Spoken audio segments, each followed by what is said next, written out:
The Okefenokee Swamp.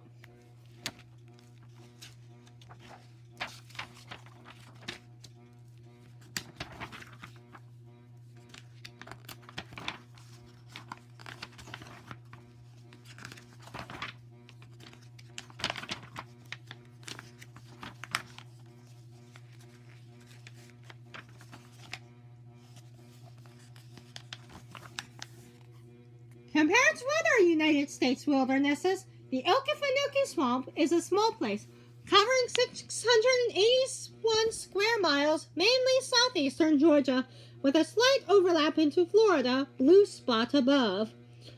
It is a fascinating realm that both confirms and contradicts both popular nations of a swamp. Pattern green area on map at left. Along with stately cypresses, peat quagmires, and dim waterways, the Okefenokee has sandy pine islands, sunlit prairies, and clear lakes.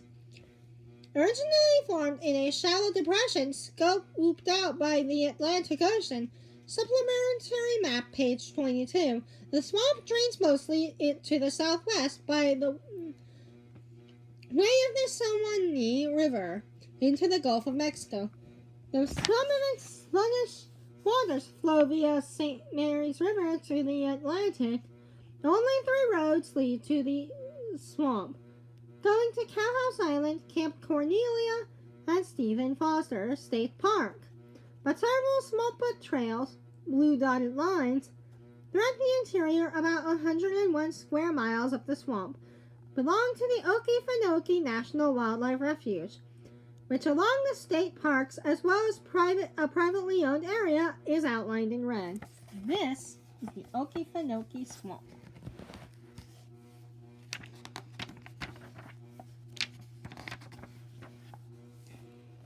Geologically, the Okefenokee was shaped more than 250,000 years ago, when the shoreline of the Atlantic Ocean lay some 75 miles inland from the present Georgia coast.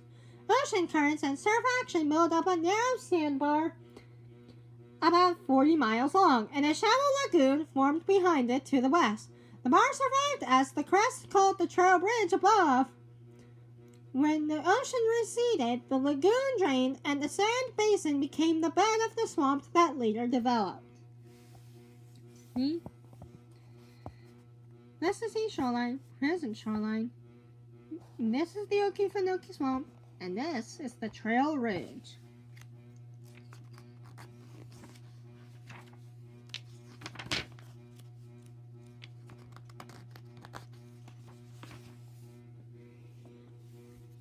A shallow feeder creek, its coffee color derived from acids released by decaying vegetation, flows slowly towards the Suwannee River.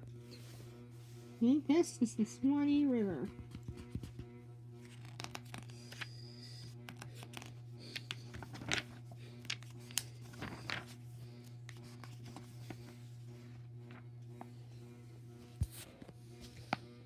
Blooming rose pogonias, a species of wild orchid, compete for space in the Okefenokee Prairie with budding pipeworts, a rush-like water plant also known as hatpin or bog button.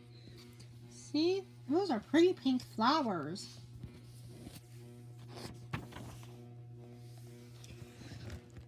Red root, grass pink, ringing wires dotted with lily pads,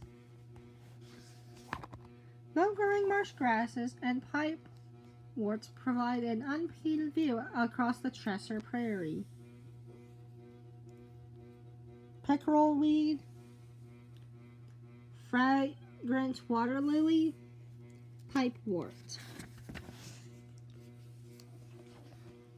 Soaring above thickness of inkberry shrubs, a stand of pines occupies a former sandbar. See?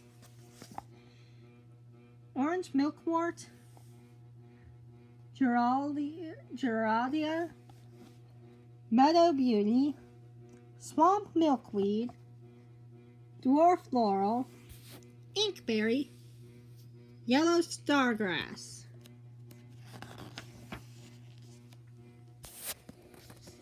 St. John's wort, purple tickseed, compounded by purple bladderwort and flanked by climbing heath left. The waters of the pond clearing up the edge of a cypress forest. Okay.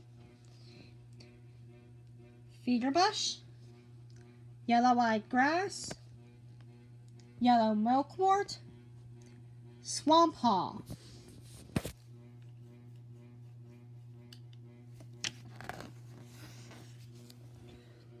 A classic case of confrontation involving all these swamps' principal habitats appears at this edge of Chester Prairie, while the most pinelands living along lining the horizon offer no threat of encroachment. The cypresses at right signal the initial thrust of an advancing forest.